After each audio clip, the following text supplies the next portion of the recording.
ഷെഖേന big ഡിബേറ്റിലേക്ക് സ്വാഗതം. വീണ്ടും ഭയാശങ്കകൾ വർദ്ധിപ്പിച്ചുകൊണ്ട് വന്യമൃഗശല്യം ജനവാസ മേഖലകളിലേക്ക്.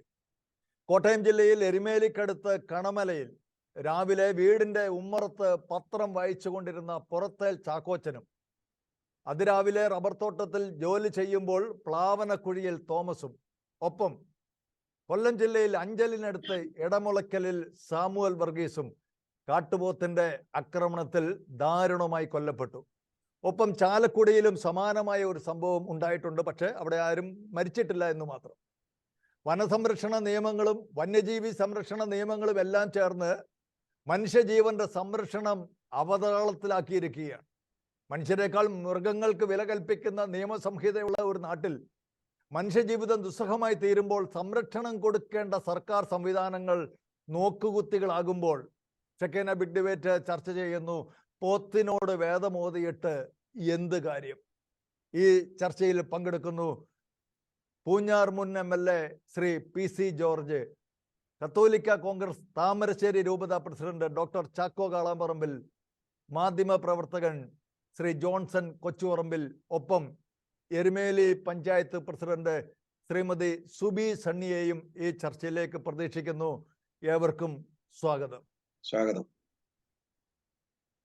ശ്രീ PC ജോർജ്, ഈ ഗവൺമെന്റിന്റെ നിയമങ്ങൾ, വനസംരക്ഷണ നിയമം, ഒപ്പം തന്നെ വന്യജീവി സംരക്ഷണ നിയമം, ഇതൊക്കെ ഇപ്പോൾ മനുഷ്യർക്ക് എതിരായിട്ട് മാറിക്കൊണ്ടിരിക്കുക.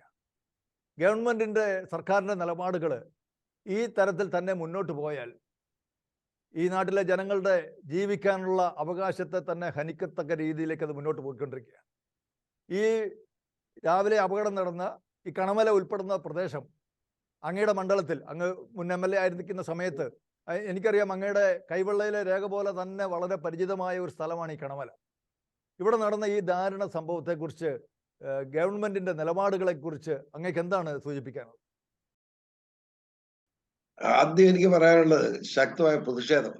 എന്താന്ന് ചോദിച്ചാൽ, അതിരാവിലെ നടന്ന ഭീകരമായ കാട്ടുപോത്തിന്റെ ആക്രമണത്തിലുള്ള മരണമാണ് ഈ കണമല എന്ന് പറയുന്നത് എരുമേലി പഞ്ചായത്തിന്റെ ഏറ്റവും അങ്ങേറ്റത്തെ ഭാഗമാണ്. കണമല പാലം കയറി കഴിഞ്ഞാൽ പിന്നെ റാന്നി പത്തനംതിട്ട ജില്ലയാണ്. ഈ ഫോറസ്റ്റ് ഏരിയയിൽ നിന്നുള്ള ഈ പോത്ത് നേരെ കണമല പാലത്തിന് താഴെ കൂടെ കയറി ഇവിടെ വന്നിട്ടാണ് ഈ അതിക്രമം കാണിച്ചിരിക്കുന്നത്.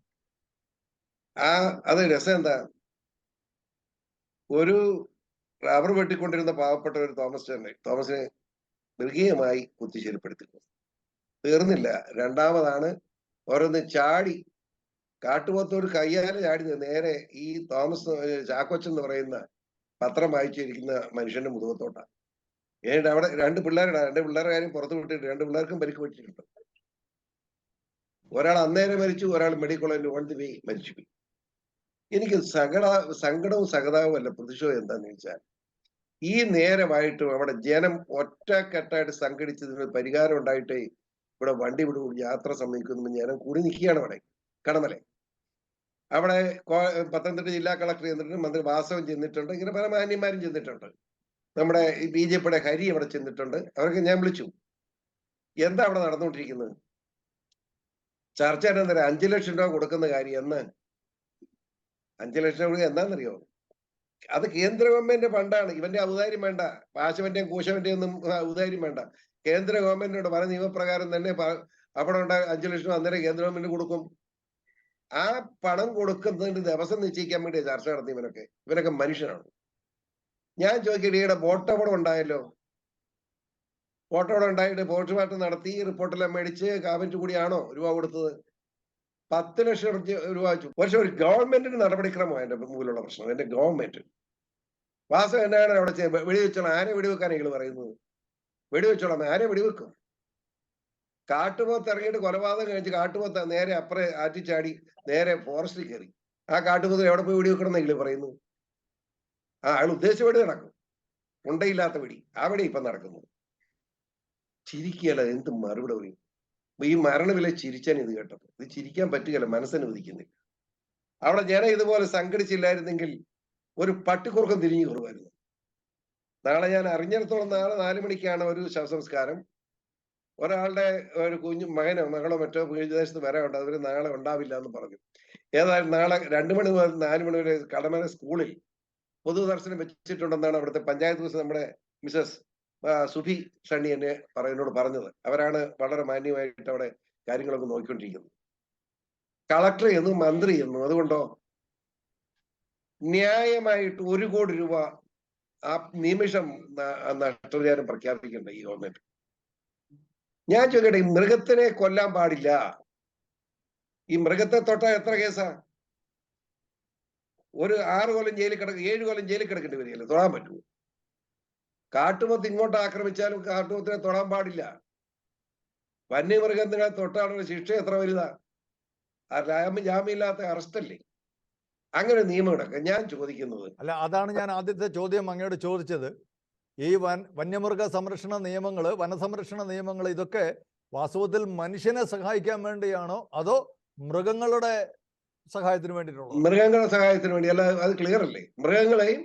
മൃഗങ്ങളെ സഹായിക്കുകയും പിന്നെ മൃഗങ്ങളെക്കാൾ വിവരം കെട്ടവന്മാരായ മന്ത്രിമാരെ സഹായിക്കാൻ വേണ്ടിയുള്ള ഒരു ഉത്തരവ്, അല്ലാതെ വേറെ കാര്യമൊന്നുമില്ല. അപ്പൊ മനുഷ്യനൊരു പ്രസക്തിയില്ല, മനുഷ്യന് ഒരു പ്രസക്തിയില്ല, ഒരു വിലയില്ല ഇവിടെ.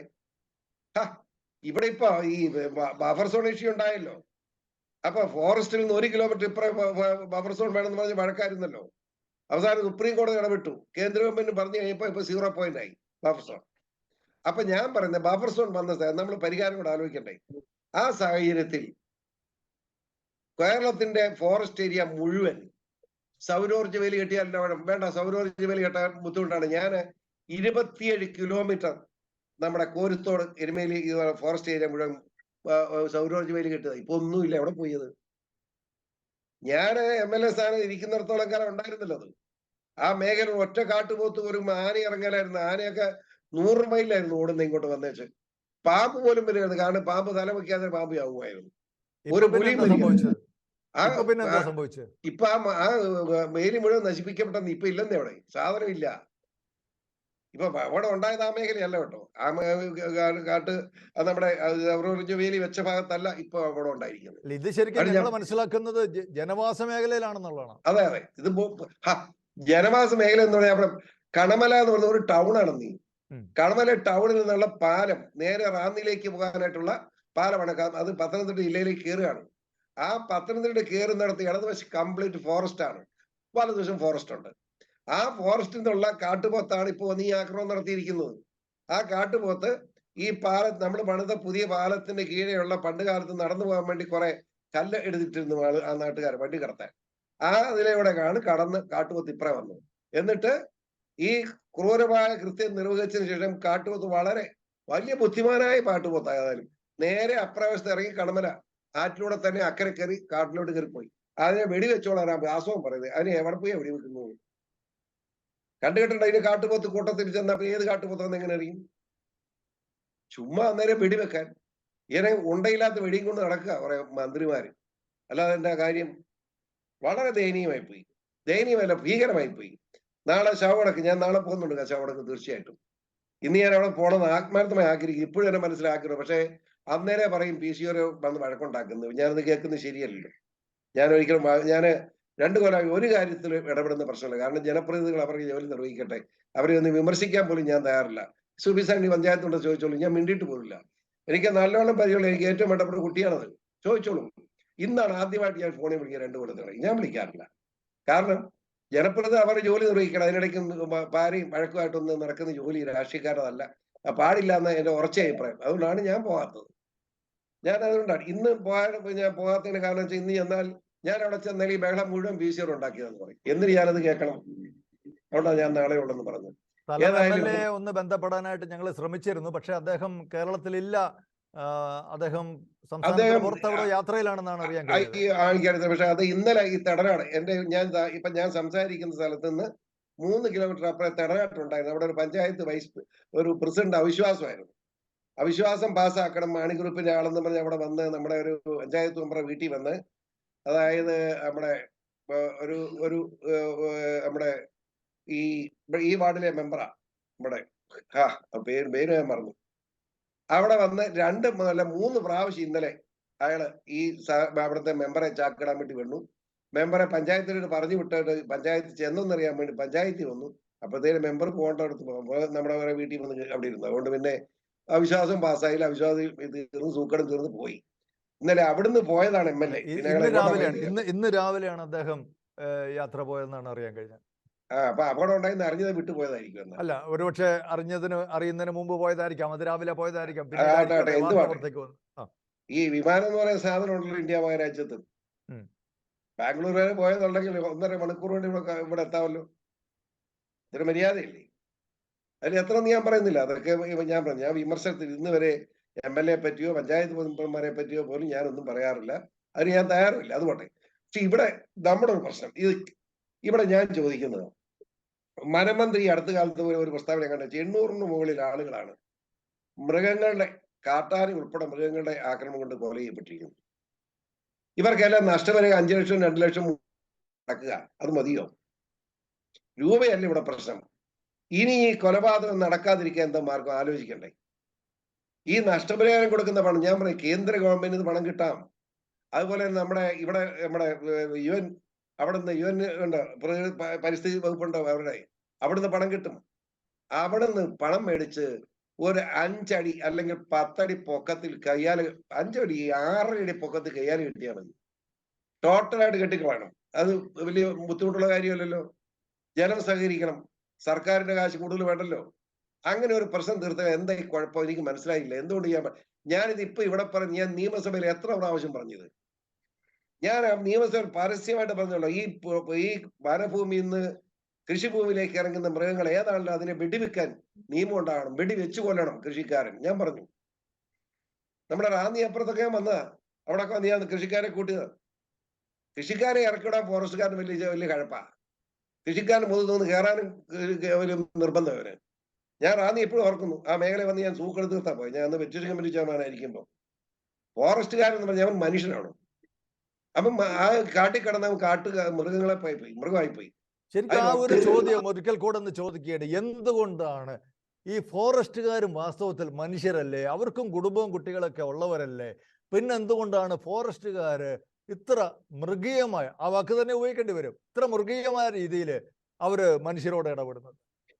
അത് അവർ കൊടുക്കുന്ന ട്രെയിനിങ് മൃഗങ്ങളെ പോലെ പെരുമാറാൻ പിന്നെ എന്ത് ചെയ്യാം? അല്ലെങ്കിൽ ഇങ്ങനെ വരുമോ? ഇവരുടെ കുടുംബങ്ങളില്ലേ, ഇവരുടെ മക്കളില്ലേ? എനിക്ക് വലിയ ബുദ്ധിമുട്ടുണ്ട് അവരെ പറ്റി കുറ്റം പറയാൻ. ഒത്തിരി സേവനം ചെയ്യുന്നവരാണ് അവർ. ഫോറസ്റ്റ് വനത്തിൽ കിടന്ന് സേവനം ചെയ്യുന്ന അവരോട് വളരെ സ്നേഹമുണ്ട്. പക്ഷെ അവരുടെ ഈനം പ്രവർത്തനങ്ങളിൽ നിന്ന് അവർ പിന്മാറണം. ഒരാള് ഒരു കാട്ടുപോത്തിനെ അല്ല ഏത് മൃഗത്തെ കല്ലെടുത്തെറിഞ്ഞാൽ വന്ന് ഓടിച്ചിട്ട് പോലീസ് പിടിച്ചോണ്ട് പോയേക്കുക. പിന്നെ അവനെ കിട്ടാൻ എന്ത് ഭാഗത്ത് ബുദ്ധിമുട്ടുണ്ടെന്ന് അറിയാവോ? ഒത്തിരി ഞാൻ ഇടപെടാറുണ്ട് ഇതിനകത്ത്. അതുകൊണ്ട് തന്നെയാ പറഞ്ഞത്. ഏതായാലും ഇത് ഒരു കാര്യം പറയാം. നിയമസഭ ഞാൻ പറഞ്ഞു, നമ്മുടെ വനഭൂമിയിൽ ഒരു മൃഗവും കേരളത്തിൽ ഈ കൃഷിഭൂമിയിലേക്ക് ഇറങ്ങരുത്. ആ നിമിഷം വെടിവെക്കാൻ അനുവാദം വേണം. കൃഷിഭൂമിയിൽ നിന്ന് ഒരു മനുഷ്യനും ഫോറസ്റ്റിലേക്കും പോകാൻ പാടില്ല. അപ്പോഴേ വെടിവെച്ചോട്ടെന്ന് എനിക്ക് വിരോധമില്ല. നമ്മളാരും വനത്തിൽ കയറുന്നില്ലല്ലോ. ആദിവാസി വിഭാഗങ്ങളുണ്ട്. അവര് വനത്തിൽ കൂടെ നടക്കും. വനത്തിൽ കിട്ടുന്ന കായികങ്ങൾ കടിച്ചു പറിച്ച അവര് ജീവിതം, അവരെയൊക്കെ ജീവിക്കാൻ അനുവദിച്ചേക്കണമെന്നു. എന്തിനു വേണ്ടി മനുഷ്യൻ ഒത്തിരിക്കുന്നു? നാട്ടു മനുഷ്യൻ കയറാൻ പാടില്ല. ഈ 2 പാവനാടിയും പോയില്ലേ? ഇത് എങ്ങനെ ഇനി 100 കോടി രൂപ കൊടുത്താൽ ജീവൻ തിരിച്ചു കിട്ടും? ഒന്ന് ആലോചിച്ച്. അതുകൊണ്ട് നമ്മുടെ മന്ത്രിമാരൊക്കെ ഇതൊക്കെ ഒന്ന് ചർച്ച ചെയ്യാം. ഞാൻ തിരിച്ചു വരാം. ഡോക്ടർ ചാക്കോ കാളാമ്പറമ്പില്, നമ്മൾ ഇതുപോലെയുള്ള വിഷയങ്ങൾ മുമ്പ് ചർച്ച ചെയ്തിട്ടുള്ളതാണ്. ഇപ്പോൾ ഇന്ന് നമ്മൾ മനസ്സിലാക്കുന്നത് ഈ കോട്ടയം ജില്ലയിലും അതുപോലെ കൊല്ലത്തും ചാലക്കുടിയിലും ഒക്കെ സംഭവിച്ചിരിക്കുന്ന ഈ ദുരന്തങ്ങൾ, വാസ്തവത്തിൽ ഇത് നമുക്കറിയാം, ഈ വനത്തോട് ചേർന്ന് കിടക്കുന്ന സ്ഥലങ്ങളിൽ ഏറിയ പങ്കും താമസിക്കുന്നത് ക്രൈസ്തവ സമൂഹമാണ്. വാസ്തവത്തിൽ ഇത് ക്രൈസ്തവരെ വളരെ നേരിട്ട് ബാധിക്കുന്ന ഒരു വിഷയം തന്നെയാണ്. ആ കാര്യത്തിൽ യാതൊരു തർക്കവുമില്ല. അത് ഇടുക്കി ജില്ലയിലായാലും കോട്ടയം ജില്ലയുടെ ഭാഗങ്ങളിലായാലും വയനാട്ടിലായാലും എവിടെയായാലും. അപ്പോൾ ഈ വിഷയം എന്തുകൊണ്ടാണ് നമുക്ക് ശക്തമായിട്ടൊന്ന് ഉയർത്തിക്കൊണ്ടുവരാനായിട്ട് സാധിക്കാതെ പോകുന്നത്? ഡോക്ടർ ചാക്കോ കാളാമ്പറമ്പ്. നമ്മൾ ഉയർത്തിക്കൊണ്ടുവരാനുള്ള ഒരു ചോദ്യം താങ്കൾ ചോദിച്ചല്ലോ, ഉയർത്തിക്കൊണ്ടുവരാൻ എന്തുകൊണ്ട് സാധിക്കുന്നില്ല. ഈ വിഷയം ഉയർത്തിക്കൊണ്ടുവന്നിട്ട് എത്ര പതിറ്റാണ്ടുകളായി എന്ന് ചോദിച്ചാൽ എന്തുകൊണ്ട് അതിന്റെ പരിഹാരം നൽകുന്നില്ല എന്നുള്ളതാണ് നമ്മൾ ചിന്തിക്കേണ്ടതും ചർച്ച ചെയ്യേണ്ടതും.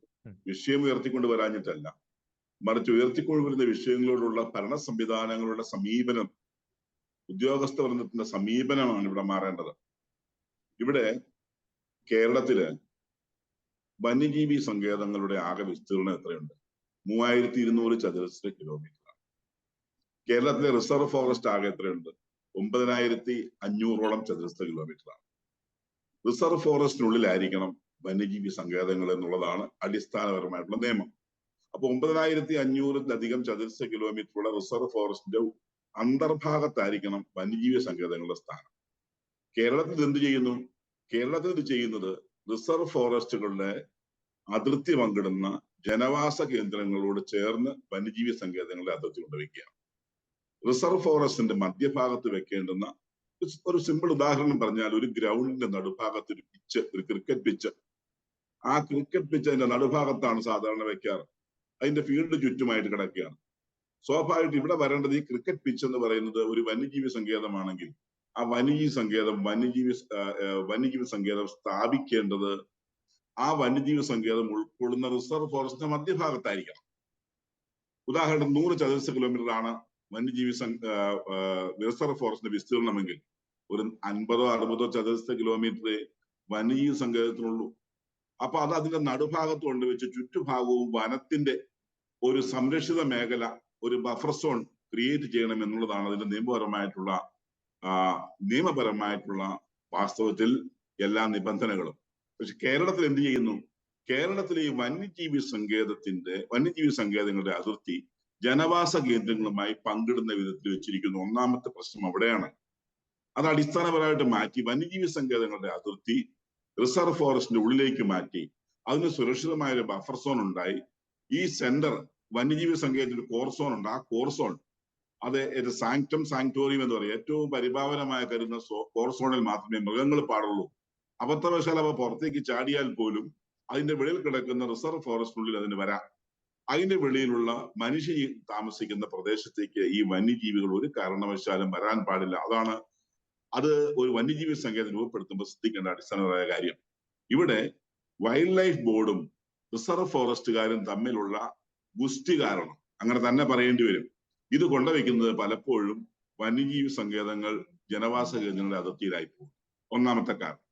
രണ്ടാമത്തത്, ഇവിടെ വന്യജീവി സങ്കേതങ്ങളെ ഒരു ചോദ്യം അടിസ്ഥാനപരമായി ഇവർ മറുപടി പറയേണ്ട ഒരു ചോദ്യം, വന്യജീവികളെ സംരക്ഷിക്കുവാൻ മനുഷ്യനെ ബലിയാടാക്കണമോ എന്നുള്ള ചോദ്യത്തിന് ഇവർ മറുപടി പറയണം. വന്യജീവികളെ സംരക്ഷിക്കുവാൻ മനുഷ്യനെ ബലിയാടാക്കണമോ? ഇതാണ് അടിസ്ഥാനപരമായിട്ട് ഇവർ ഉത്തരം നൽകേണ്ട വിഷയം. അപ്പൊ രണ്ടാമത്തെ കാര്യം, ഈ വന്യജീവികളെ സംരക്ഷിക്കാൻ മനുഷ്യനെ ബലിയാടാക്കേണ്ടി വരുന്നത് എന്തുകൊണ്ടാണ്? 16,000-ലധികം ചതുരശ്ര കിലോമീറ്റർ ദൂരത്തിൽ കിടക്കുന്ന റിസർവ് ഫോറസ്റ്റും ജനവാസ കേന്ദ്രമുള്ള അതിർത്തി, ആ അതിർത്തി ഉടനീളം സംരക്ഷിതമാകത്തക്ക വിധത്തില് ഒന്നുകിൽ സോളാർ ഫെൻസിങ്ങോ അല്ലെങ്കിൽ കിടങ്ങുകളോ V-ഷേപ്പ് ട്രെഞ്ചസോ അതല്ലെങ്കിൽ വലിയ അയൺ റോപ്പ് ഉപയോഗിച്ചുള്ള വേലികളോ സംവിധാനങ്ങളോ ഉള്ളത് എത്ര ഏരിയയിലുണ്ടെന്നറിയാമോ? എത്ര നീളത്തിലുണ്ടെന്നറിയാമോ? 3000 കിലോമീറ്റർ നീളം. ബാക്കി 13,000 കിലോമീറ്റർ നീളം ഈ പ്രദേശം മുഴുവനും ജനവാസ കേന്ദ്രങ്ങളും വന്യജീവി സങ്കേതങ്ങളും അല്ലെങ്കിൽ ഈ പറയുന്ന റിസർവ് ഫോറസ്റ്റ് തമ്മിൽ യാതൊരു വിധത്തിലുള്ള. എരുമേലി പഞ്ചായത്ത് പ്രസിഡന്റ് ശ്രീമതി സുബി സണ്ണി ഇപ്പോൾ നമ്മളോടൊപ്പം ലൈനിൽ ചേരുന്നുണ്ട്. ശ്രീമതി സുബി, അങ്ങയുടെ പഞ്ചായത്തിൽപ്പെട്ട ഈ കണമലയിൽ വളരെ ദാരുണമായ ഒരു സംഭവം ഇന്ന് രാവിലെ നടന്നിരിക്കുന്നു. അവിടെ ജനങ്ങൾ ആകെപ്പാടെ പ്രതിഷേധത്തിലാണെന്നാണ് നമുക്ക് മനസ്സിലാക്കാനായിട്ട് കഴിയുന്നത്. ആ പ്രതിഷേധത്തിന്റെ മുൻനിരയിൽ തന്നെ അങ്ങുണ്ടെന്നാണ് ഞങ്ങൾ അറിയുന്നത്. എന്താണ് ഇപ്പോൾ അവിടെ സംഭവിച്ചുകൊണ്ടിരിക്കുന്നത്? ഇപ്പോൾ ഇവിടെ സംഭവിച്ചുകൊണ്ടിരിക്കുന്നതെന്ന് പറഞ്ഞാൽ, രാവിലെ 7:30 പത്രം വായിച്ചുകൊണ്ട് വീട്ടിൽ സിറ്റ് ഔട്ടിൽ ഇരുന്ന വ്യക്തിയെയാണ് കാട്ടുപോത്ത് ആക്രമിച്ചിരിക്കുന്നത്. ആ വ്യക്തിയുടെ അടുത്ത് തന്നെ ഒരു കൊച്ചു ഉണ്ടായിരുന്നു. കുടല് വരെ വെളിയിൽ വന്ന് അതിദാരുണമായിട്ട് നമുക്ക് ചിന്തിക്കാൻ പറ്റുകയില്ലാത്ത വിധത്തിലുള്ള ഒരു സംഭവമാണ് ഇന്ന് നാടിനെ നടുക്കിയിരിക്കുന്നത്. മറ്റേ വ്യക്തി എന്ന് പറഞ്ഞാൽ റബ്ബർ ടാപ്പിന്റെ തൊട്ടടുത്ത് അടുത്തടുത്ത് താമസിക്കുന്ന വീട്ടുകാരാണ്. ഇന്നത്തെ ഈ സംഭവം പറഞ്ഞാൽ അത് എത്രമാത്രം, ഇപ്പോൾ കളക്ടർ എത്തിയായിരുന്നു, അത് കളക്ടർ പറഞ്ഞിരിക്കുന്ന 5 ലക്ഷം രൂപ നാളെ തന്നെ അവരുടെ അക്കൗണ്ടിലേക്ക് ഇടും. അടുത്ത 5 ലക്ഷം രൂപ അനന്തരാവകാശികൾക്ക് അവരുടെ രേഖകളെല്ലാം സമർപ്പിച്ചതിന് ശേഷം. പക്ഷെങ്കിൽ അതല്ല, ഇത് വീട്ടിൽ കയറിയൊരു കാട്ട് മൃഗം ശല്യം 2 വ്യക്തികളെ ഇല്ലായ്മ ചെയ്ത് 2 സാധുക്കളായ കുടുംബത്തെ വകവരുത്തിയിരിക്കുകയാണ്. അപ്പൊ ക്യാബിനറ്റ് കൂടിയിട്ട് ഇനി അവർക്ക് എന്ത് നഷ്ടപരിഹാരം കൊടുക്കൂ എന്നാണ് പറഞ്ഞിരിക്കുന്നത്. ഇത് കാട്ടിപ്പോയ മനുഷ്യരല്ല, പട്ടയമുള്ള റവന്യൂ ഭൂമിയിൽ NH റോഡിന്റെ സൈഡിൽ താമസിക്കുന്ന ആൾക്കാർക്കാണ്. അപ്പോൾ എവിടെയാണ് സുരക്ഷിതത്വം? എവിടെയാണ് ജനങ്ങൾ പോയി സുരക്ഷിതമായിട്ട് ജീവിക്കുന്നത്? അപ്പോൾ വന്യജീവികൾക്ക് സുരക്ഷിതത്വം നൽകുന്നുണ്ട്. അതുപോലെ തന്നെ ഈ ജനങ്ങൾക്ക് സുരക്ഷിതത്വം നൽകണം. അപ്പൊ ജനങ്ങളുടെ സുരക്ഷിതത്വം ഗവൺമെന്റ് ഏറ്റെടുത്തുകൊണ്ട് വന്യജീവി ആക്രമണത്തിൽ നിന്ന് ജനങ്ങളെ സംരക്ഷിക്കണം. അത് സർക്കാരാണ് നമുക്ക് ഉത്തരവ് നൽകേണ്ടത്. അപ്പൊ ഏതറ്റം നമ്മളിപ്പോ ജനങ്ങൾക്ക് നാളെ ഇത് ആദ്യം 6-ന് അക്കരെ കയറിപ്പോയിട്ട് ഒരു 11 മണിയോട് കൂടി വീണ്ടും ആ കാട്ടുപോത്ത് ജനവാസ മേഖലയിലേക്ക് കയറി. ഇപ്പൊ ഇവിടെ RRT ടീം ഉണ്ടെന്ന് പറയുന്നു. അപ്പൊ ഇവർ എത്രമാത്രമാണ് ജാഗ്രത പുലർത്തുന്നതെന്ന് നമുക്കറിയത്തില്ല. എന്തായാലും ജനങ്ങൾ മുഴുവൻ പരിഭ്രാന്തരാണ്. അപ്പൊ ഇതിന് ഇന്നിപ്പം പോലീസുണ്ട് ഇവിടെ. ഏതാനും നിമിഷങ്ങൾക്കുള്ളിൽ ആദ്യം മരിച്ച വ്യക്തിയുടെ ബോഡി അവരുടെ വീട്ടിലേക്ക് കൊണ്ടുവരികയാണ്. ആ മൃതദേഹം ആ വീട്ടിലേക്ക് കൊണ്ടുവരുമ്പോഴത്തെ ഒരു അവസ്ഥ എന്ന് പറഞ്ഞാല് ഞങ്ങൾക്ക് ഉൾക്കൊള്ളാൻ പറ്റുന്ന ഒരു അവസ്ഥയല്ല. സാധുക്കളാണ് അവരിനി എങ്ങനെ ജീവിക്കും? പക്ഷെങ്കില് അവരുടെ അവകാശികൾക്ക് ഗവൺമെന്റ് ജോലി നൽകണമെന്നാണ് എനിക്കിപ്പം സർക്കാരിനോട് പറയാനുള്ളത്. അവകാശികൾക്ക് ജോലി ഉറപ്പായിട്ടും കൊടുക്കണം. എങ്ങനെയല്ലേ ജീവിക്കുവര്? ഒരു കുടുംബത്തിൽ 2 പെൺപിള്ളേർ മാത്രമേ ഉള്ളൂ, അവരെ കെട്ടിച്ചു വിട്ടു. ഈ അപ്പനും അമ്മയും തന്നെയാണ് താമസിക്കുന്നത്. ഇനി ആ വീട്ടമ്മ എങ്ങനെയാണ് മുന്നോട്ട് കാലം കഴിഞ്ഞു പോകുന്നത്? ഇപ്പൊ കണമല മാത്രമല്ല, അതിന് തൊട്ടടുത്ത പമ്പാവാലി, മൂക്കമ്പട്ടി അല്ലെങ്കിൽ മുക്കൂട്ടുതറ പോലെയുള്ള പ്രദേശങ്ങളിലൊക്കെ സമാനമായ ഒരു സാഹചര്യം ഉണ്ടാകാമല്ലോ. കാരണം വനത്തോട് ചേർന്ന് കിടക്കുന്ന പ്രദേശങ്ങളാണല്ലോ.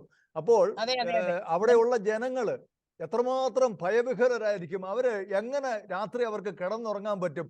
അപ്പൊ ഈ മേഖലയിലെ ഒരു ജനപ്രതിനിധി എന്ന നിലയിൽ, പഞ്ചായത്ത് പ്രസിഡന്റ് എന്നുള്ള നിലയിൽ അവിടുത്തെ ജനങ്ങൾക്ക് എന്ത് ഉറപ്പ് കൊടുക്കാനായിട്ട് അങ്ങേക്ക് കഴിയുന്നുണ്ട്? എനിക്ക് സർക്കാരിനോട് പറയാനുള്ളത്, ഈ വനവുമായിട്ട് ബന്ധപ്പെട്ട് കിടക്കുന്ന വാർഡുകളില് ഫെൻസിങ് ഉണ്ട്. പക്ഷെ അത് ഇന്നലെ എരുമേലിക്കടുത്ത് ഇരുമ്പൂന്നിക്കര വാർഡില് ഒരു ആടിനെ പുലി വന്ന് പിടിച്ചു. എന്നിട്ട് ആ ആടിനെ അവിടെ ഇട്ടിരിക്കുകയാണ്. ക്യാമറ അവിടെ വെച്ചിട്ടുണ്ട്. പക്ഷെ കൂട് സ്ഥാപിക്കുകയോ അങ്ങനെ ചെയ്തിട്ടില്ല. അപ്പം വീണ്ടും പുലിയാണെങ്കിൽ വരും എന്നാണ് അവിടെ ക്യാമറ വെച്ചിട്ട് ഫോറസ്റ്റുകാർ പറഞ്ഞിട്ട് പോയിരിക്കുന്നത്. എന്റെ വാർഡെന്ന് പറഞ്ഞാൽ പമ്പാവാലി 11-ാം വാർഡാ. ആ പമ്പാവാലി 11-ാം വാർഡും ഏഞ്ചൽവാലി 12-ാം വാർഡും 13-ാം വാർഡ് മൂക്കംപെട്ടിയിലും കഴിഞ്ഞ ദിവസങ്ങളിലെല്ലാം തന്നെ പുലിയുടെ ആക്രമണത്തില് വളർത്തു മൃഗങ്ങള്, ആട്, പട്ടി, ഇതിനെയെല്ലാം കടിച്ചു കീറി വലിച്ചുകൊണ്ട് പോവുകയാണ്. അപ്പൊ ശരിക്കും പറഞ്ഞാൽ ഞങ്ങൾക്കൊക്കെ വീടിന് വെളിയിലേക്ക് ഇറങ്ങാന് ഇപ്പോൾ പേടിയാണ്. ഇതിപ്പോ രാവിലെയാണ് ഇന്ന് സംഭവിച്ചിരിക്കുന്നത്. രാത്രി കാലങ്ങളിൽ എത്രമാത്രം ദുരിതത്തിലാണ്. ഇതിപ്പം വനപ്രദേശം ഉള്ളടമൊന്നുമില്ല. കാട്ടുമൃഗങ്ങൾ പെരുകിയിരിക്കുകയാണ്. അതുകൊണ്ടാണ് ജനവാസ മേഖലയിലേക്ക് ഇതുപോലെ ഇറങ്ങിയിരിക്കുന്നതെന്നാണ് ഇപ്പോൾ മനസ്സിലാക്കാൻ സാധിക്കുന്നത്. എന്നാണ് ചോദിച്ചാൽ, എനിക്ക് എന്റെ ജനങ്ങളുടെ കൂടെ മാത്രമേ നിൽക്കാൻ പറ്റുള്ളൂ. ഞാനും സാധാരണക്കാരെ ഒരു കർഷക കുടുംബത്തിൽ ജനിച്ചു വളർന്നാണ്. കർഷകർക്ക് ജീവനും സ്വത്തിനും ഭീഷണിയായി നിൽക്കുന്ന ഒരു അവസ്ഥയിൽ ഞങ്ങൾ എന്ത് ചെയ്യും? അത് ഞങ്ങൾ എങ്ങനെ ജീവിക്കും? ഞങ്ങൾക്ക് കൃഷി മുഴുവൻ നശിപ്പിക്കുക കാട്ടുമൃഗങ്ങള്. പിന്നെ കൃഷിയിൽ നിന്ന് ഞങ്ങൾക്കൊന്നും സമ്പാദിക്കാൻ പറ്റുന്നില്ല. അടുത്ത പ്രതിഷേധ പരിപാടിയായിട്ട് നിങ്ങൾ എന്താണ് അവിടെ പ്ലാൻ ചെയ്യുന്നത്? ജനങ്ങളുടെ നേതൃത്വത്തിൽ പ്രതിഷേധം ഏത് രീതിയിലാണ് പ്ലാൻ ചെയ്യുന്നത്? പറഞ്ഞാല് ജനുവരി 19-ാം തീയതി വൈകിട്ട് ഇതുവരെ കേന്ദ്ര സർക്കാരിന് കൊടുത്തിട്ടില്ല. ഞങ്ങളുടെ എരുമേലി പഞ്ചായത്ത് 2 വാർഡ് വനമാണ് ഇപ്പോൾ സ്റ്റാറ്റസ് കിടക്കുന്നത്. അവിടെയാണ് അടുത്ത ദിവസം പട്ടയം കൊടുക്കാൻ സർക്കാർ തീരുമാനിക്കുന്നത്. ഇതെന്താണ് എന്നതൊക്കെയാണെന്നുള്ള നമുക്കൊന്നും ഒരു എത്തും പിടിയും കിട്ടുന്നില്ല. ജനങ്ങൾക്ക് മുഴുവൻ ആശങ്കയാണ്. അതോടൊപ്പം തന്നെ വന്യമൃഗത്തിന്റെ ശല്യവും. ഞങ്ങൾ എങ്ങനെ ജീവിക്കും? ഇനിയിപ്പോ സ്കൂൾ തുറക്കാൻ പോവാ, കുഞ്ഞുങ്ങളെ എങ്ങനെ സ്കൂളിലേക്ക് വിടും? സ്കൂൾ വണ്ടി കാര്യങ്ങൾ അങ്ങനെ സാധാരണക്കാര് നടന്നു പോവുക. അപ്പൊ എനിക്ക് പറയാനുള്ള, ഈ സോളാർ ഫെൻസിങ്ങിന്റെ അവിടെ ഒന്നെങ്കിൽ സോളാർ ലൈറ്റുകൾ സ്ഥാപിക്കുക. വന്യമൃഗം വരുമ്പോൾ നമുക്ക് കാണാനും അതനുസരിച്ച് നമുക്ക് ജീവന് ഓടി രക്ഷപ്പെടാനും സാധിക്കും. ഇതുപോലെ ജനങ്ങള് അക്രമാസക്തരാകുകയോ വലിയ പ്രതിഷേധ പ്രകടനങ്ങളൊക്കെ നടക്കുകയോ? രാവിലെ ഒരാൾ മരിച്ചെന്നറിഞ്ഞപ്പോളെ റോഡ് ഉപരോധിച്ചു. അതിനുശേഷം ഒരു മണിക്കൂർ കഴിഞ്ഞപ്പോഴാണ് അറിയുന്നത് അടുത്തയാളും മരിച്ചു എന്ന്. അപ്പൊ ജനങ്ങൾ മുഴുവൻ പരിഭ്രാന്തരായി, വയലന്റായി. ജനങ്ങൾ ആ കളക്ടർ വന്നതിന് ശേഷം മാത്രമേ വണ്ടികൾ കടത്തി വിട്ടുള്ളൂ. അത് ജനങ്ങൾ രാവിലെ മുതൽ ഭക്ഷണം കഴിക്കാതെ വിഷമത്തോടെ, അതുപോലെ അതായത് നമ്മളിൽ ഒരാള് നമ്മുടെ രണ്ടുപേരെ ഒന്നും അറിയാതെ മരിച്ച ഒരു ദാരുണമായിട്ട് മരിച്ച ആ സാഹചര്യമാണ് ഉണ്ടായത്.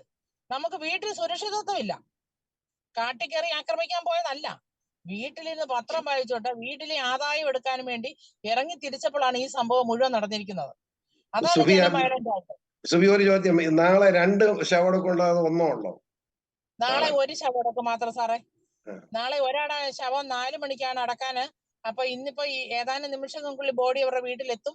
അതിനുശേഷമാണ് പൊതു ദർശനമുണ്ട്.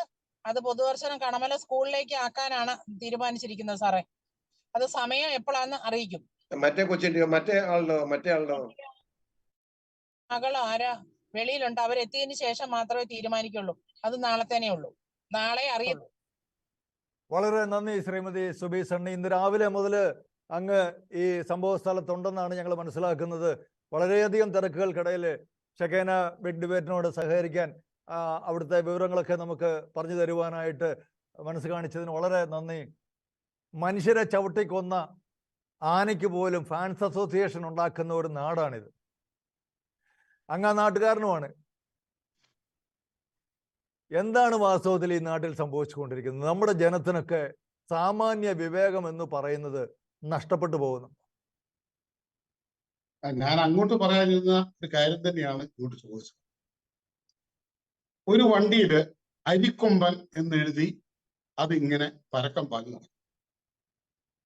പെരിയാറിനടുത്തുള്ള അണക്കരയിൽ ഓട്ടോ സ്റ്റാൻഡില് അരിക്കൊമ്പന്റെ ചിത്രം വെച്ച് ഫ്ലെക്സ് അടിച്ച് അതിന്റെ ചോട്ടിൽ നിന്നിട്ട് സോഷ്യൽ മീഡിയയിൽ പ്രചരിപ്പിക്കും. ഇതിനേക്കാൾ കാണുന്നത് ഇത്തരം കാര്യങ്ങൾക്ക് അമിത പ്രാധാന്യം കൊടുത്ത് മാധ്യമങ്ങൾ ഇത് ആഘോഷിക്കും. ഇതൊരു അജണ്ടയാണ്. ഞാൻ ഇന്നെ സോഷ്യൽ മീഡിയ പേജിലൊക്കെ വളരെ ശക്തമായിട്ട് പറഞ്ഞ് നിരവധി പേര് ഷെയർ ചെയ്തൊരു കാര്യമുണ്ട്. ഒരു കാര്യം ഒന്ന് ചിന്തിച്ചു നോക്കിക്കേ. മരണപ്പെട്ടവരുടെ ആത്മാക്കളോട് മാത്രമല്ല, അവരുടെ വേദന അനുഭവിച്ച് കഴിയുന്ന കുടുംബങ്ങളുടെ കണ്ണുനീരിന്റെ മുകളിൽ നിന്നുകൊണ്ടല്ലേ ഈ ഫാൻസുകൾ ഈ താണ്ഡവമാടുന്നത്. മരണമല്ല, കൊലപാതകം എവിടെയാ? വനഭൂമിയിലല്ലല്ലോ. അവ പട്ടയം കൊടുക്കുന്ന വീട്ടുകരമടയ്ക്കുന്ന വീട്ടിലിരുന്ന് പത്രം വായിക്കുമ്പോൾ അവൻ പട്ടയത്തിന് കരമടയ്ക്കുന്ന ഭൂമിയിൽ നിന്ന് റബ്ബർ വെട്ടുമ്പോൾ.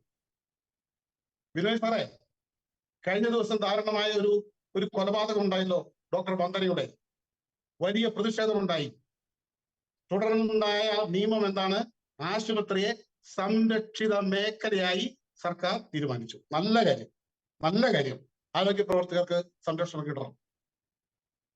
കൃഷിഭൂമി, കൃഷിക്കാരന്റെ വീട് വന്യമൃഗത്തിൽ നിന്നും സംരക്ഷിത മേഖലയായി പ്രഖ്യാപിക്കാനുള്ള തന്റെ ഇടം സർക്കാരിനുണ്ട്. വനത്തിനുള്ളിലല്ലല്ലോ. കൃഷിക്കാരൻ വീട്ടിൽ നിന്നല്ലേ ഈ മരണത്തിന് വിധേയപ്പെട്ടത്. എന്തുകൊണ്ട് അവന്റെ വീട് സംരക്ഷിത മേഖലയെ പ്രഖ്യാപിക്കുന്നില്ല? അവന്റെ കൃഷിഭൂമി എന്തുകൊണ്ട് സംരക്ഷിത മേഖലയെ പ്രഖ്യാപിക്കുന്നില്ല? എന്തുകൊണ്ട് ഈ മരണത്തിന് കൊലക്കുറ്റം ചുമത്തി വനം വകുപ്പ് ഉദ്യോഗസ്ഥർക്കെതിരെ നടപടി സ്വീകരിക്കുന്നില്ല? ചിന്തിച്ചു നോക്കിയോ? ഇങ്ങനെയുള്ള മനുഷ്യജീവന് ഭീതി വളർത്തുന്ന, മനുഷ്യജീവന് ആപത്കരമായ വന്യമൃഗങ്ങളെ ഒന്നൊടുക്കുവാൻ ഇന്ത്യയിൽ വൈൽഡ് ലൈഫ് നിയമമുണ്ട്. നിയമമില്ലാതില്ല, നിയമമുണ്ട്. സെക്ഷൻ 11 A-B-C വകുപ്പുകൾ എന്താ പറയുന്നത്? മനുഷ്യജീവന് ഭീഷണിയാവുന്ന, സാമൂഹിക വ്യവസ്ഥയ്ക്ക് ഭീഷണിയാവുന്ന വന്യമൃഗങ്ങളെ കൊല്ലുവാൻ ചീഫ് വൈൽഡ് ലൈഫ് വാർഡന് ഉത്തരവിറക്കാം. 12 മനുഷ്യനെ കൊല്ലേണ്ടി വന്നു. അരിക്കൊമ്പനെ കൊല്ലാനല്ല, പിടിക്കാൻ ഉത്തരവുണ്ടായി. 12 മനുഷ്യനെ ബലി കൊടുക്കേണ്ടി വന്നു. ഈ നിയമം എന്തുകൊണ്ടാണ് ഇവിടെ നടപ്പിലാക്കാത്തത്? ഇന്ത്യയിലെ തന്നെ എത്ര സംസ്ഥാനങ്ങളിൽ നടപ്പിലാക്കിയിട്ടുണ്ട്? ഇവിടെ നടപ്പിലാക്കിയിട്ടില്ല. ഇവിടെ 2015 ബഹുമാനനായ ഉമ്മൻചാണ്ടി സാറിന്റെ കാലത്ത് ഇടുക്കി ജില്ലയിലെ പണിക്കൻകുടിയിൽ ഇതുപോലെ പ്രശ്നകാരിയായിരുന്ന കാട്ടുപോത്തിനെ കൊല്ലാൻ അന്ന് ചീഫ് വൈൽഡ് ലൈഫ് വാർഡൻ ഉത്തരവിറക്കിയല്ലോ. ഇന്നത്തെ ഒരു കാട്ടുപോത്തിനെ കൊല്ലാൻ ഉത്തരവിറക്കിയെന്നാണ് എന്റെ അറിവ്. എന്തുകൊണ്ടാണ് ഇത് യഥാസമയങ്ങളിൽ വിനിയോഗിക്കാത്തത്? അത് നമ്മൾ ചിന്തിക്കും. ഇത് ശരിക്കും നമ്മുടെ ബോട്ട് ദുരന്തമുണ്ട്. അവിടെ മരണപ്പെട്ടവരോടെല്ലാം നമുക്ക് വളരെ സ്നേഹവും അവരുടെ വേർപാടിൽ വേദനയുണ്ട്. ആര് എവിടെ എന്ത് ക്യാബിനറ്റ് കൂടിയിട്ട ഒറ്റയടിക്ക് ഓരോരുത്തർക്കും 10 ലക്ഷം രൂപ പ്രഖ്യാപിച്ചു. അതൊരു അപകട മരണമാണ്. അപകട മരണം അവർക്ക് കൊടുക്കുന്നതിൽ ഒരു തെറ്റുമില്ല. അവർക്ക് അവകാശപ്പെട്ടത് കൊടുക്കട്ടെ. ഒരു കർഷകനെ അവന്റെ കൃഷിയിടത്തിൽ അവന്റെ വീട്ടിൽ കയറി ഒരു കാട്ടുമൃഗം കൊന്നത് അപകട മരണമല്ല, കൊലപാതകമാണ്. കൊലപാതകമാണ്. ആ കൊലപാതകത്തിന് ഒരു പ്രതിയുണ്ട്. പ്രതിയുടെ പേരിൽ കേസെടുക്കണം. ഇരയാക്കപ്പെട്ടവന് നഷ്ടപരിഹാരം. കൃഷിക്കാരന്റെ കാര്യം വരും മാത്രം എന്താ ഇൻസ്റ്റാൾമെന്റ് ആണോ ഈ നഷ്ടപരിഹാരം? എന്തുകൊണ്ട് കൃഷിക്കാരന്റെ ജീവന്റെ മൂല്യം ഇൻസ്റ്റാൾമെന്റ് ആയി കൊടുക്കുന്ന വ്യവസ്ഥിതി നമ്മുടെ സംസ്ഥാനത്ത് നിലനിൽക്കുന്നു?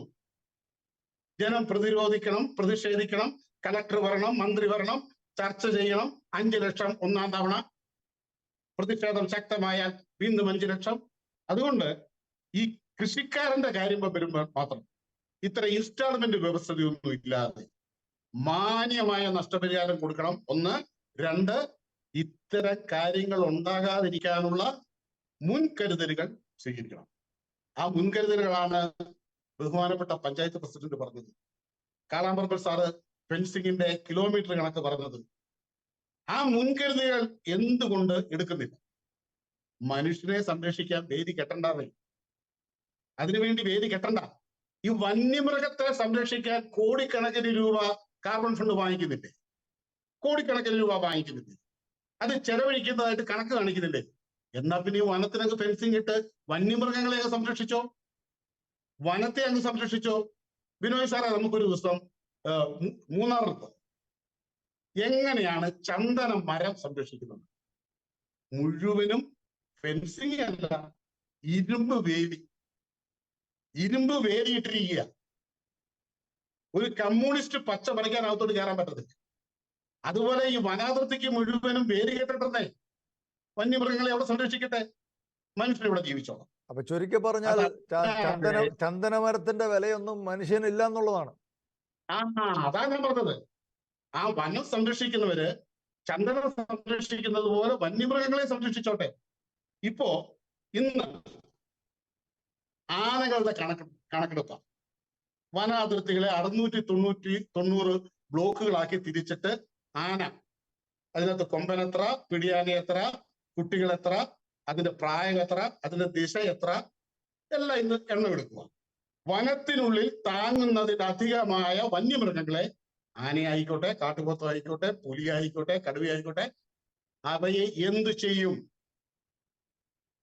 ഉത്തരം ഗവൺമെന്റ് പറയണം.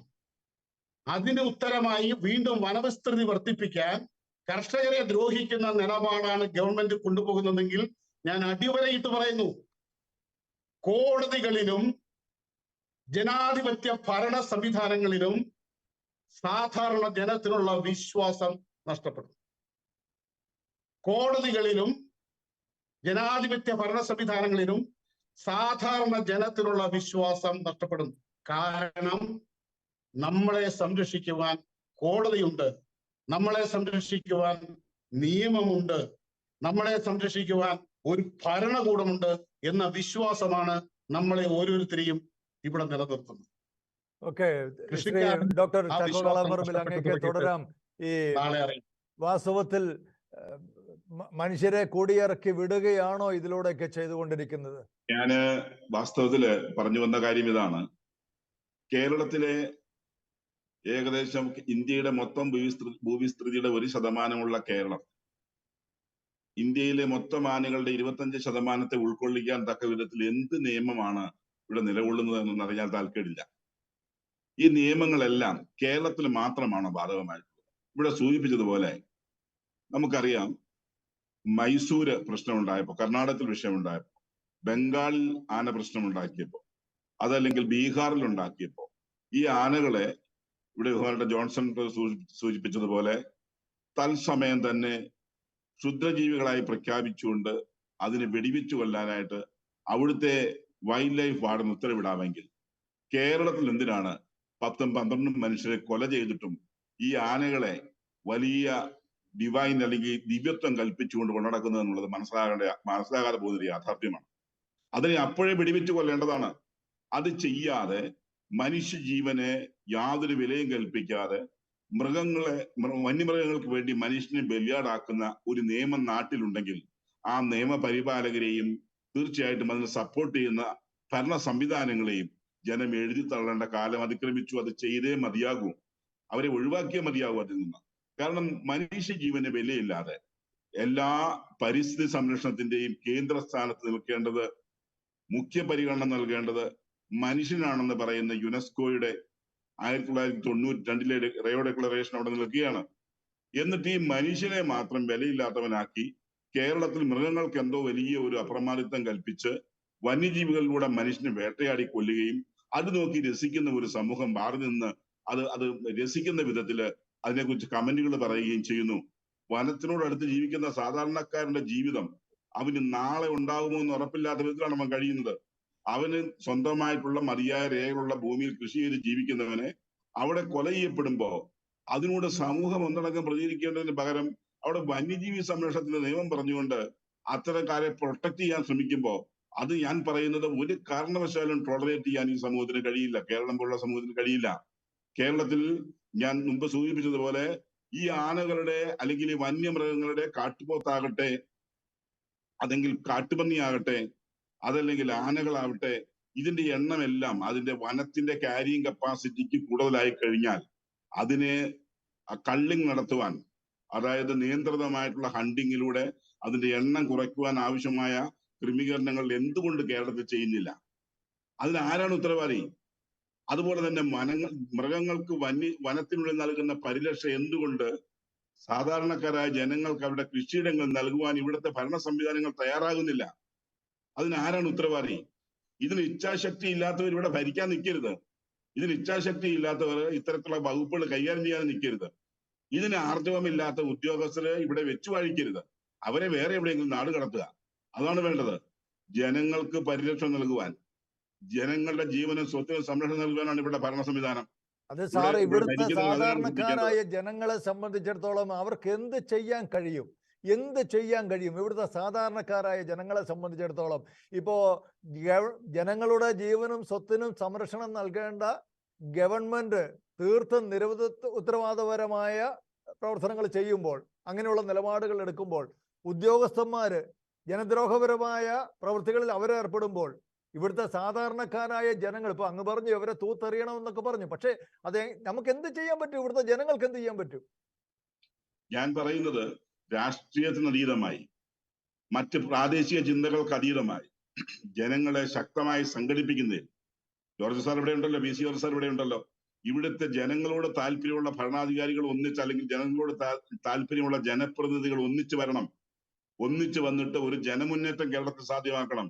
ഇവിടെ യഥാർത്ഥത്തിൽ നടപ്പാക്കേണ്ട നിയമങ്ങളെ നടപ്പാക്കുവാനും ജനങ്ങൾക്ക് സംരക്ഷണം നൽകുവാനും വന്യജീവികൾക്ക് വനത്തിൽ മാത്രം സംരക്ഷണം നൽകുവാനുമുള്ള അടിസ്ഥാനപരമായിട്ട് വിഷയങ്ങളെ ഈ സമൂഹത്തിന് മുമ്പിൽ കൊണ്ടുവരണം. ഇത് മാറി മാറി വരുന്ന സർക്കാരുകൾ അവർക്ക് ഉണ്ടാകുന്ന സാമ്പത്തിക ലാഭം, അല്ലെങ്കിൽ വിദേശത്തു നിന്നും സ്വദേശത്തുനിന്നും ഉണ്ടാകുന്ന സാമ്പത്തിക ലാഭം കണക്കാക്കി കൊടുക്കാനായിട്ട് തള്ളിവിടുന്നതായിട്ട് തോന്നുകയാണ് ജനങ്ങൾക്ക്. നമ്മൾ മനസ്സിലാക്കേണ്ട യാഥാർത്ഥ്യമാണ്. യുനെസ്കോയിൽ നിന്ന് ഫണ്ടുണ്ട്. ഒരു കടുവയെ സംരക്ഷിക്കുവാൻ, ഒരു പുലിയെ സംരക്ഷിക്കുവാൻ, ഒരു ആനയെ സംരക്ഷിക്കുവാൻ, അല്ലെങ്കിൽ ഇതുപോലുള്ള വന്യമൃഗങ്ങളെ സംരക്ഷിക്കുവാൻ യുനെസ്കോയിൽ നിന്ന് ഫണ്ടുണ്ട്. അതിന്റെ എണ്ണം അനുസരിച്ച് ഫണ്ടിന്റെ തുകയും വർദ്ധിക്കും. ഈ എണ്ണങ്ങൾ പക്ഷേ യുനെസ്കോ അല്ലെങ്കിൽ ഈ ലോക പരിസ്ഥിതി നിയമങ്ങൾ പറയുന്നതനുസരിച്ച്, ഇന്ത്യൻ പരിസ്ഥിതി നിയമം പറയുന്നതിനനുസരിച്ച് ഒരു കാടിന്റെ ക്യാരിയിങ് കപ്പാസിറ്റിക്ക് അതീതമാണെങ്കിൽ അവയെല്ലാം തന്നെ കള്ളിങ് നടത്താൻ അല്ലെങ്കിൽ നിയന്ത്രിത വേട്ട നടത്തിക്കൊണ്ട് അതിന്റെ എണ്ണം സാധാരണ അതിന്റെ റിക്വയർഡ് നമ്പറിലേക്ക് കൊണ്ടുവരുവാൻ ലോകമെമ്പാടും സാധിക്കുന്നുണ്ടല്ലോ. എന്തുകൊണ്ട് കേരളത്തിൽ മാത്രം സാധിക്കുന്നില്ല? ലോകത്തിലെ എല്ലാ രാജ്യങ്ങളും ഇതുള്ളതല്ലേ? ഇവിടെ എന്താ പ്രത്യേകത? കേരളത്തിൽ എന്താ പ്രത്യേകത? കേരളത്തിൽ എന്താ കൊമ്പുണ്ടോ എന്ന് ചോദിക്കുന്നത് പോലെ അപ്പൊ ഈ കേരളത്തിൽ ഇപ്പൊ 2 പേരെ കാട്ടുപോത്ത് കൊന്നു, ഒരു ഒച്ചപ്പാട് വെച്ചു, ഒരു 5 ലക്ഷം രൂപ കൊടുത്തു, എന്തെങ്കിലും അവന്റെ മുമ്പിൽ കൊണ്ട് ഒരു ദക്ഷിണ വെക്കുന്ന പോലെ ദക്ഷിണ വെച്ചിട്ട് തീർക്കേണ്ട പരിശ്രമമാണോ ഇത്? ഇവിടെ 12 പേരെ ആന കൊന്നു.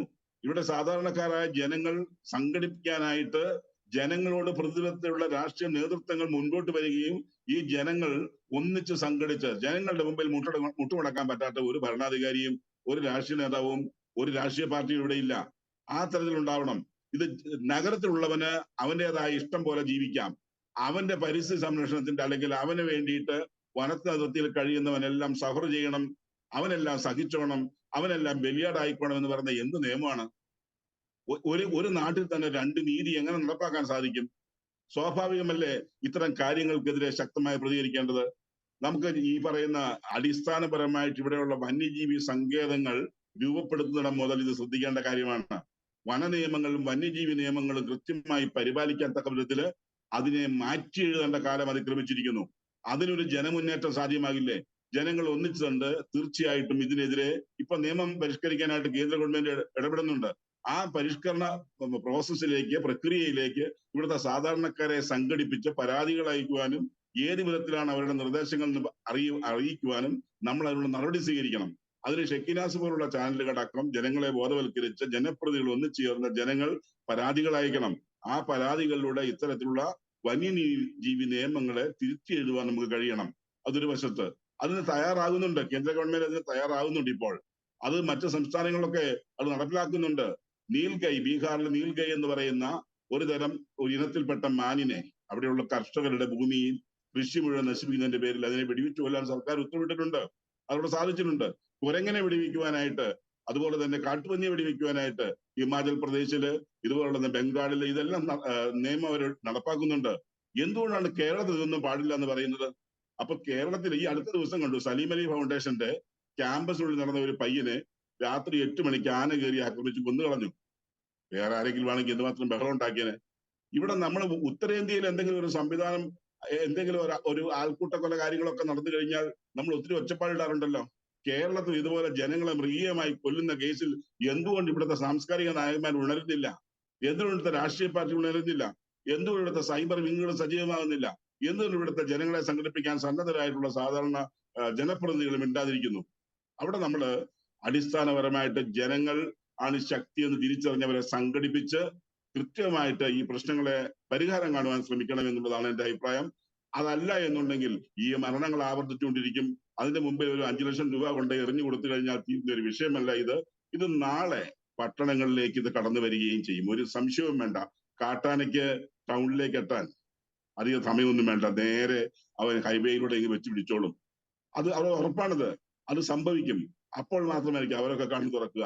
അതുവരെ ഈ സാധാരണക്കാരനെ ഇതുപോലെ കൊല്ലാക്കൊല ചെയ്യുന്ന ഒരു അവസ്ഥയിൽ നിന്ന് മോചനം കൊടുക്കുവാനായിട്ട് അഭിപ്രായം. അതിന് ശക്തമായി നിലകൊള്ളണം.